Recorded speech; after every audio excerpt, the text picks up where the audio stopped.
नमस्कार। बीपीएससी की तैयारी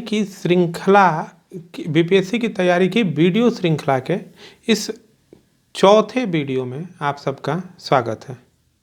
आज हम जिस टॉपिक की चर्चा करेंगे वह है चंपारण सत्याग्रह। अगर आप एक विद्यार्थी हैं तो यह टॉपिक आपके लिए काफ़ी महत्वपूर्ण है। आप एक कॉपी और पेन लेके बैठिए। वीडियो देखते समय जहाँ भी आपको कोई महत्वपूर्ण पॉइंट मिले वीडियो को पॉज करिए, उसका नोट्स बनाइए, फिर आगे बढ़िए। और अगर आप एक सामान्य दर्शक हैं, आप प्रतियोगी परीक्षाओं के विद्यार्थी नहीं हैं, तो भी आप इस वीडियो को देख सकते हैं। इस वीडियो से आपको अपने इतिहास के एक महत्वपूर्ण अध्याय, एक महत्वपूर्ण कहानी के बारे में जानने और समझने का मौका मिलेगा।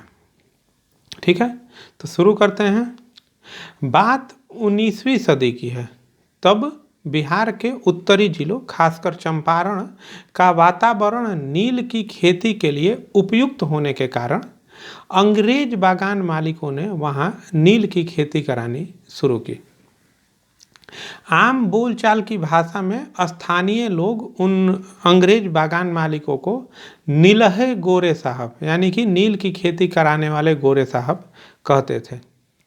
ये लोग किसानों को उनकी कुल जमीन के 3/20वें हिस्से, अर्थात 1 बीघा में 3 कट्ठा पर नील की खेती करने को बाध्य करते थे।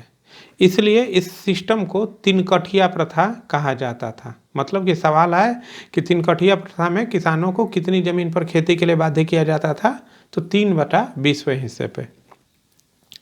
बदले में वे लोग किसानों को कर्ज, बीज, पैसे इत्यादि देते थे और इन एडवांस पैसों, बीज इत्यादि के बदले में किसान नील की खेती करने के लिए बाध्य हो जाते थे। लेकिन ये गोरे बागान मालिक स्थानीय किसानों का विविध प्रकार से शोषण करते थे। जमीन का लगान अनैतिक रूप से बहुत ज़्यादा बढ़ाकर, कई अन्य अनैतिक टैक्स लगाकर पैसे वसूलना, फसल या मेहनत का वाजिब मूल्य न देना और अन्य बाधाएं किसानों पर बहुत ही भारी पड़ती थी। किसानों को अपनी सबसे उपजाऊ भूमि पर नील की खेती करनी पड़ती थी। इस नील की खेती काफ़ी श्रम साध्य भी थी। इससे किसानों की अपनी जो खाद्यान्न फसलों या जरूरी अन्य फसलों की खेती प्रभावित होती थी। साथ ही साथ बाध्यता किसान से उसकी मनचाही फसल उगाने की स्वतंत्रता का हनन भी करती थी। कुल मिलाकर चंपारण के रैयतों की स्थिति अमानवीय जीवन दशाओं जैसी थी। अपनी इन दुर्दशाओं के खिलाफ चंपारण के किसानों ने कई बार विरोध भी किया। विरोधों की शुरुआत 1908 से ही हो गई थी और कई जगह छुटपुट विरोध हुए थे। गांधी जी के आगमन के पूर्व 1914 में पिपरा में और 1916 में तुर्कौलिया में भी चंपारण के किसान विद्रोह कर चुके थे, लेकिन बागान मालिकों की ज्यादतियां चलती रहीं। इधर दक्षिण अफ्रीका में अपने सत्याग्रह के सफल प्रयोग के बाद 1915 में गांधी जी भारत लौट चुके थे। अभी तक उन्होंने किसी आंदोलन में भाग तो नहीं लिया था, लेकिन उनकी एक छवि बन चुकी थी। वो कई बार राष्ट्रीय आंदोलन को आम किसानों और गांवों तक केंद्रित होने की बातें भी कह चुके थे। ऐसे में चंपारण के किसानों की समस्या के समाधान के लिए चंपारण के ही एक व्यक्ति राजकुमार शुक्ला ने निर्णय किया कि वह किसी भी तरह गांधी जी को चंपारण लेकर आएंगे और चंपारण के किसानों की समस्या पर उनका ध्यान दिलाएंगे। राजकुमार शुक्ल कांग्रेस के 1916 के लखनऊ अधिवेशन में गांधी जी से मिले और उनसे चंपारण आने का अनुरोध किया। उन्होंने गांधी जी को चंपारण आने के लिए मना लिया। उधर कांग्रेस के 1916 के लखनऊ अधिवेशन में ही बिहार के ही एक प्रसिद्ध नेता ब्रज किशोर प्रसाद के प्रयासों से कांग्रेस ने एक प्रस्ताव पास करके सरकार से अनुरोध किया था, तत्कालीन ब्रिटिश सरकार से अनुरोध किया था कि चंपारण के किसानों की समस्याओं को देखते हुए एक कमेटी बनाकर जांच की जाए, कार्रवाई की जाए। ये ब्रजकिशोर प्रसाद के प्रयासों से प्रस्ताव पास हुआ था कि सरकार एक कमेटी बनाकर चंपारण के किसानों की समस्याओं की जांच करवाए। इसी अधिवेशन में राजकुमार शुक्ल गांधी जी से मिले और उनको चंपारण आने के लिए मना लिए। गांधी जी अगले साल मतलब 1917 के शुरुआत में गांधी जी और उनके साथ कई और लोग जैसे राजेंद्र प्रसाद, महादेव देसाई इत्यादि चंपारण आए और उन लोगों ने चंपारण में गांव-गांव जाकर बहुत लंबे चौड़े दौरे किए। उन्होंने किसानों से बात की, उनसे पूछताछ की, उनकी व्यथा उन्हीं के मुख से सुनी ताकि उन्हें वास्तविक जानकारी मिल सके और वास्तविक जमीनी हकीकत पता चल सके और स्वयं पीड़ित जनता के बीच से ही एक जन आंदोलन खड़ा हो सके।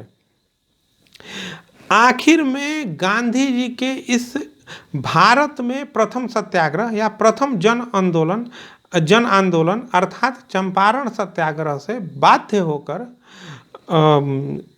तत्कालीन ब्रिटिश सरकार को एक इंक्वायरी कमीशन बनाना पड़ा।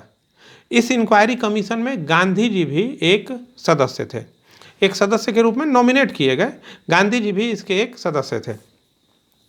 अंत में बागान मालिकों, गांधी जी और किसानों के बीच एक समझौता हुआ जिसमें यह तय किया गया कि नीलहे बागान मालिक किसानों से वसूल की गई राशि का 25% अर्थात 1/4 रुपया किसानों को लौटा देंगे।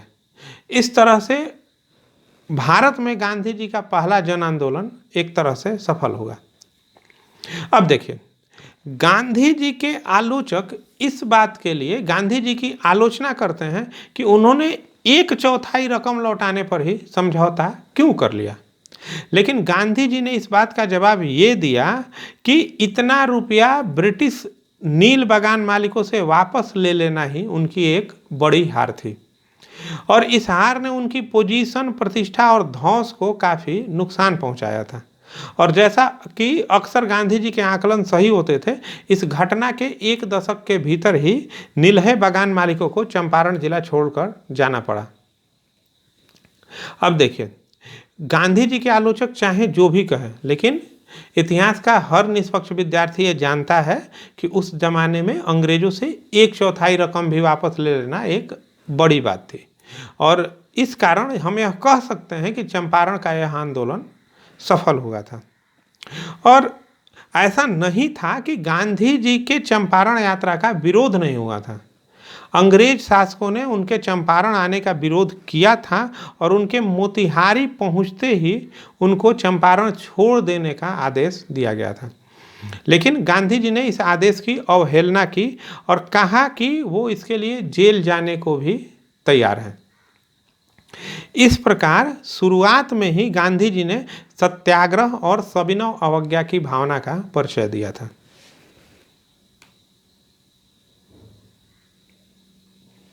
अब देखिए, यह जो सविनय अवज्ञा और सत्याग्रह जैसी चीजें हैं, ये भारतीय स्वतंत्रता संग्राम के लिए एक नया प्रयोग थे। आखिरकार काफी संघर्ष और विरोध के बाद सरकार को गांधी जी को मोतिहारी चंपारण छोड़ देने का जो आदेश था वो आदेश वापस लेना पड़ा। अब देखिए, चंपारण सत्याग्रह को भारतीय स्वाधीनता संघर्ष का एक निर्णायक मोड़ कहा जाता है क्योंकि यहाँ भारत के स्वतंत्रता संग्राम के इतिहास में पहली बार अहिंसक सत्याग्रह और सविनय अवज्ञा का प्रयोग हुआ था जो काफ़ी हद तक सफल भी रहा था। सरकार को एक जांच कमेटी बनानी पड़ी थी जिसमें गांधी जी भी एक सदस्य थे, अभी हम लोग चर्चा किए। इस कमेटी की अनुशंसाओं पर ही चंपारण एग्रेरियन एक्ट 1918 बना था। अब देखिए, ये तो हो गई चंपारण की जो मोटी मोटी बातें हैं, लेकिन चंपारण सत्याग्रह में और भी कई महत्वपूर्ण बातें थी। जैसे यह जो चंपारण आंदोलन था यह इसलिए भी महत्वपूर्ण था क्योंकि यह सुसंगठित और सुव्यवस्थित था। लोगों ने गांव-गांव जाकर बहुत लंबे चौड़े दौरे किए थे। उन्होंने किसानों से बात की, उनसे पूछताछ की, उनकी व्यथा उन्हीं के मुख से सुनी ताकि उन्हें वास्तविक जानकारी पता चल सके। और कहा जाता है कि 8000 से भी ज़्यादा किसानों ने अपनी गवाहियाँ दर्ज कराई थी। इस आंदोलन के माध्यम से चंपारण जैसे सुदूर ग्रामीण क्षेत्र की जनता को भी अपनी आवाज़ सुने जाने का अनुभव मिला। अब देखिए, गांधी जी 1915 में भारत आए थे। अभी तक किसी बड़े आंदोलन का नेतृत्व उन्होंने या बड़े आंदोलन में भागीदारी उन्होंने नहीं की थी। यह उनका प्रथम सत्याग्रह था। इस आंदोलन के माध्यम से गांधी जी को ग्रामीण जनता के बीच एक जन नेता की छवि प्राप्त हुई। मतलब गांधी जी को आम जनता के नेता, गरीब जनता के नेता, गांवों की जो किसान और वैसे वर्ग के लोग हैं जो अभी तक राष्ट्रवाद की मुख्य धारा से कटे थे, उनके नेता की छवि गांधी जी को मिली। उनके गांधी जी की एक जन नेता की छवि स्थापित हुई। यहाँ उन्होंने चंपारण में उन्होंने ग्रामीण आबादी के लिए कल्याण कार्यों की भी शुरुआत की। वहाँ के समाज में अशिक्षा और अज्ञानता तथा अत्यंत गंदगी भरी अस्वास्थ्यकर जीवन स्थितियों के खिलाफ भी गांधी जी ने काम करना शुरू किया। गांधी जी की अपील पर देश के अन्य हिस्सों से भी कई सामाजिक कार्यकर्ता बिहार आए और भितहरवा, बरहरवा, मधुबनी इत्यादि कई जगहों पर कई विद्यालय शुरू किए गए। ठीक, इसके अलावा सर्वेंट्स ऑफ इंडिया सोसाइटी के मार्गदर्शन से स्वास्थ्य सुविधाओं की भी शुरुआत की गई थी। सामाजिक कार्यकर्ताओं ने गांव के लोगों में जन जागृति फैलाई, स्वास्थ्यकर आदतें अपनाने की अपील की और ओवरऑल इस पूरे क्षेत्र में इस आंदोलन के माध्यम से काफ़ी ज़्यादा सुधार आया। इस प्रकार हम देखते हैं कि चंपारण आंदोलन भारतीय स्वतंत्रता संग्राम के इतिहास में एक महत्वपूर्ण स्थान रखता है। ठीक है, अगर आज हम लोगों ने जो चर्चा की उस पर विविध प्रकार के प्रश्न बन सकते हैं। जैसे स्पष्ट कीजिए, चंपारण स्वाधीनता संग्राम का, चंपारण सत्याग्रह स्वाधीनता संघर्ष का एक निर्णायक मोड़ था, या आपसे चंपारण के कारण और परिणाम पूछे जा सकते हैं, या आपसे कई तरह के मतलब ऑब्जेक्टिव सवाल भी पूछे जा सकते हैं कि गांधी जी को चंपारण कौन लेकर आए। तमाम तरह के सवाल इस वीडियो से कवर होंगे। हम जल्दी ही फिर मिलेंगे बीपीएससी की तैयारी की इस वीडियो श्रृंखला के किसी और वीडियो के साथ। तब तक के लिए नमस्कार।